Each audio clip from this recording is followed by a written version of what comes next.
नमस्कार दोस्तों, आज हम आपको एक ऐसे सफर पर ले जा रहे हैं जिसने देशवासियों को एक साथ जोड़कर दिखाया है कि सामूहिक एकता और सामाजिक सहयोग का क्या मतलब है।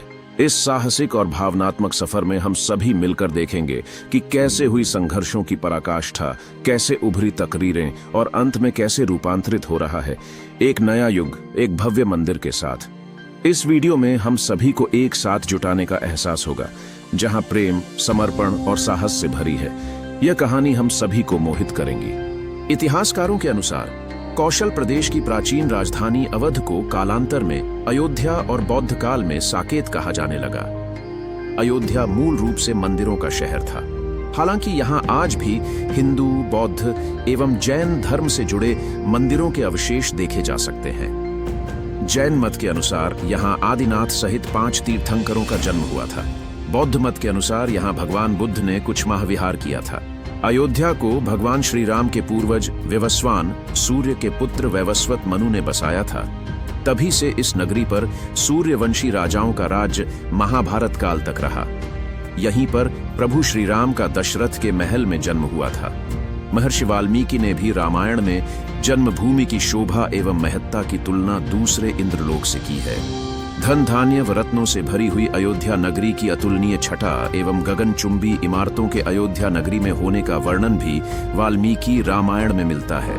कहते हैं कि भगवान श्री राम के जल समाधि लेने के पश्चात अयोध्या कुछ काल के लिए उजाड़ सी हो गई थी, लेकिन उनकी जन्मभूमि पर बना महल वैसे का वैसा ही था।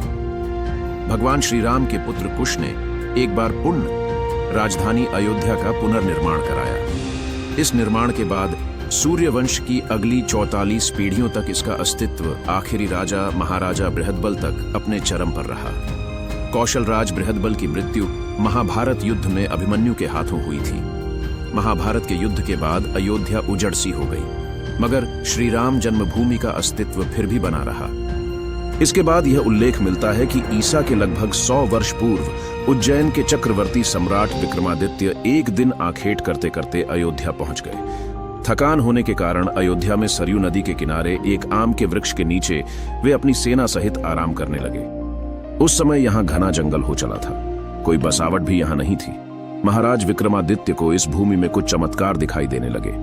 तब उन्होंने खोज आरंभ की और पास के योगी व संतों की कृपा से उन्हें झांत हुआ कि यह श्री राम की अवध भूमि है। उन संतों के निर्देश से सम्राट ने यहाँ एक भव्य मंदिर के साथ ही कूप, सरोवर, महल आदि बनवाए। कहते हैं कि उन्होंने श्री राम जन्मभूमि पर काले रंग के कसौटी पत्थर वाले 84 स्तंभों पर विशाल मंदिर का निर्माण करवाया था। इस मंदिर की भव्यता देखते ही बनती थी।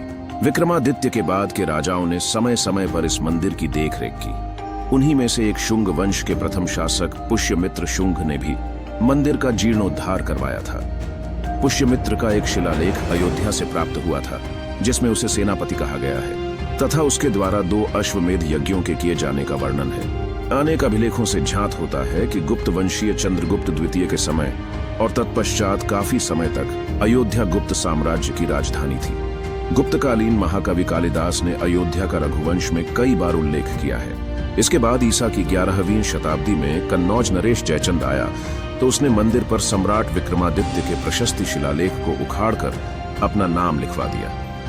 पानीपत के युद्ध के बाद जयचंद का भी अंत हो गया। इसके बाद भारतवर्ष पर आक्रांताओं का आक्रमण और बढ़ गया। आक्रमणकारियों ने काशी, मथुरा के साथ ही अयोध्या में भी लूटपाट की और पुजारियों की हत्या कर मूर्तियां तोड़ने का क्रम जारी रखा।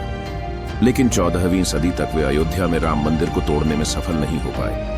कहते हैं कि सिकंदर लोदी के शासनकाल के दौरान यह मंदिर मौजूद था। 14वीं शताब्दी में हिंदुस्तान पर मुगलों का अधिकार हो गया और उसके बाद ही राम जन्मभूमि एवं अयोध्या को नष्ट करने के लिए कई अभियान चलाए गए। अंत 1527-28 में इस भव्य मंदिर को तोड़ दिया गया और उसकी जगह बाबरी ढांचा खड़ा किया गया। कहते हैं कि मुगल साम्राज्य के संस्थापक बाबर के एक सेनापति ने बिहार अभियान के समय अयोध्या में श्री राम के जन्म स्थान पर स्थित प्राचीन और भव्य मंदिर को तोड़कर एक मस्जिद बनवाई थी, जो 1992 तक विद्यमान रही।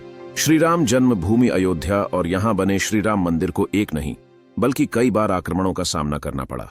अयोध्या को नष्ट करने के लिए मुगलों द्वारा कई अभियान भी चलाए गए। मंदिर में बाबरी ढांचा खड़ा किया, भव्य मंदिर तोड़ मस्जिद बनवाए गए, लेकिन प्रभु श्री राम की जन्मभूमि कभी नष्ट न हो सकी। वैसे तो अयोध्या नगरी का इतिहास त्रेता युग से भी पुराना है, लेकिन अब आपको बताएंगे हम अयोध्या नगरी में विवाद से लेकर विध्वंस, निर्माण और उद्घाटन तक श्री राम जन्मभूमि अयोध्या के करीब 500 सालों के बारे में। अयोध्या राम जन्मभूमि देश के सबसे लंबे चलने वाले केस में एक है। राम जन्मभूमि का इतिहास बहुत पुराना है। 1528 लेकर 2023 तक श्री राम जन्मभूमि के पूरे 495 वर्षों के इतिहास में कई मोड़ आए। इसमें 9 नवंबर 2019 का दिन बेहद खास रहा, जब 5 जजों की संवैधानिक बेंच ने ऐतिहासिक फैसला सुनाया। आइए आपको बताते हैं कि इस विवाद की नींव कब पड़ी और अब तक के इतिहास के अहम पड़ाव। साल 1528 मुगल बादशाह बाबर के सिपह सालार मीर बाकी ने विवादित जगह पर एक मस्जिद का निर्माण कराया। इसे लेकर हिंदू समुदाय ने दावा किया कि यह जगह भगवान राम की जन्मभूमि है और यहाँ एक प्राचीन मंदिर था। हिंदू पक्ष के मुताबिक मुख्य गुंबद के नीचे ही भगवान राम का जन्म स्थान था। बाबरी मस्जिद में 3 गुंबदें थीं। साल 1853 से 1949। साल 1853 में इस जगह के आसपास पहली बार दंगे हुए। साल 1859 में अंग्रेजी प्रशासन ने विवादित जगह के आसपास बाड़ लगा दी। मुसलमानों को ढांचे के अंदर और हिंदुओं को बाहर चबूतरे पर पूजा करने की इजाजत दी गई। असली विवाद शुरू हुआ 23 दिसंबर 1949 को, जब भगवान राम की मूर्तियां मस्जिद में पाई गईं। हिंदुओं का कहना था कि भगवान राम प्रकट हुए हैं, जबकि मुसलमानों ने आरोप लगाया कि किसी ने रात में चुपचाप मूर्तियां वहां रख दी। यूपी सरकार ने मूर्तियां हटाने का आदेश दिया, लेकिन जिला मजिस्ट्रेट डीएम के नायर ने दंगों और हिंदुओं की भावनाओं के भड़कने के डर से इस आदेश को पूरा करने में असमर्थता जताई। सरकार ने इसे विवादित ढांचा मानकर ताला लगवा दिया। साल 1950 फैजाबाद सिविल कोर्ट में 2 अर्जी दाखिल की गई। इसमें एक में रामलला की पूजा की इजाजत और दूसरे में विवादित ढांचे में भगवान राम की मूर्ति रखे रहने की इजाजत मांगी गई। 1959 में निर्मोही अखाड़ा ने तीसरी अर्जी दाखिल की। साल 1961 में यूपी सुन्नी वक्फ बोर्ड ने अर्जी दाखिल कर विवादित जगह के पजेशन और मूर्तियां हटाने की मांग की। साल 1984 में विवादित ढांचे की जगह मंदिर बनाने के लिए 1984 में विश्व हिंदू परिषद ने एक कमेटी गठित की। साल 1986 में यूसी पांडे की याचिका पर फैजाबाद के जिला जज के एम पांडे ने 1 फरवरी 1986 को हिंदुओं को पूजा करने की इजाजत देते हुए ढांचे पर से ताला हटाने का आदेश दिया। 6 दिसंबर 1992 में वीएचपी और शिवसेना समेत दूसरे हिंदू संगठनों के लाखों कार्यकर्ताओं ने विवादित ढांचे को गिरा दिया। देश भर में सांप्रदायिक दंगे भड़के गए, जिनमें 2000 से ज्यादा लोग मारे गए। साल 2002 में हिंदू कार्यकर्ताओं को लेकर जा रही ट्रेन में गोधरा में आग लगा दी गई, जिसमें 58 लोगों की मौत हो गई। इसकी वजह से गुजरात में हुए दंगे में 2000 से ज्यादा लोग मारे गए। साल 2010 में इलाहाबाद हाई कोर्ट ने अपने फैसले में विवादित स्थल को सुन्नी वक्फ बोर्ड, रामलला विराजमान और निर्मोही अखाड़ा के बीच 3 बराबर हिस्सों में बांटने का आदेश दिया। साल 2011 में सुप्रीम कोर्ट ने अयोध्या विवाद पर इलाहाबाद हाई कोर्ट के फैसले पर रोक लगाई। साल 2017 में सुप्रीम कोर्ट ने आउट ऑफ कोर्ट सेटलमेंट का आह्वान किया। बीजेपी के शीर्ष नेताओं पर आपराधिक साजिश के आरोप फिर से बहाल किए। 8 मार्च 2019 को सुप्रीम कोर्ट ने मामले को मध्यस्थता के लिए भेजा। पैनल को 8 सप्ताह के अंदर कार्यवाही खत्म करने को कहा। 1 अगस्त 2019 मध्यस्थता पैनल ने रिपोर्ट प्रस्तुत की। 2 अगस्त 2019 सुप्रीम कोर्ट ने कहा कि मध्यस्थता पैनल मामले का समाधान निकालने में विफल रहा। 16 अक्टूबर 2019 अयोध्या मामले की सुनवाई पूरी। सुप्रीम कोर्ट ने फैसला सुरक्षित रखा।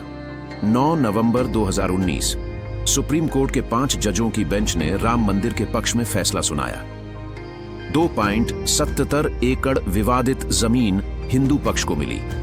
मस्जिद के लिए अलग से 5 एकड़ जमीन मुहैया कराने का आदेश दिया गया।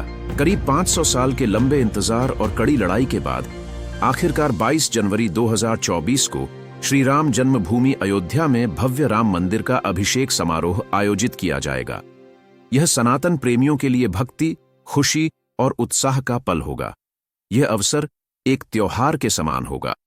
22 जनवरी को राम मंदिर के अभिषेक व प्राण प्रतिष्ठा के बाद 24 जनवरी 2024 को प्रधानमंत्री नरेंद्र मोदी द्वारा मंदिर का उद्घाटन किया जाएगा। फिर सभी भक्तगण मंदिर में रामलला के दर्शन कर पाएंगे।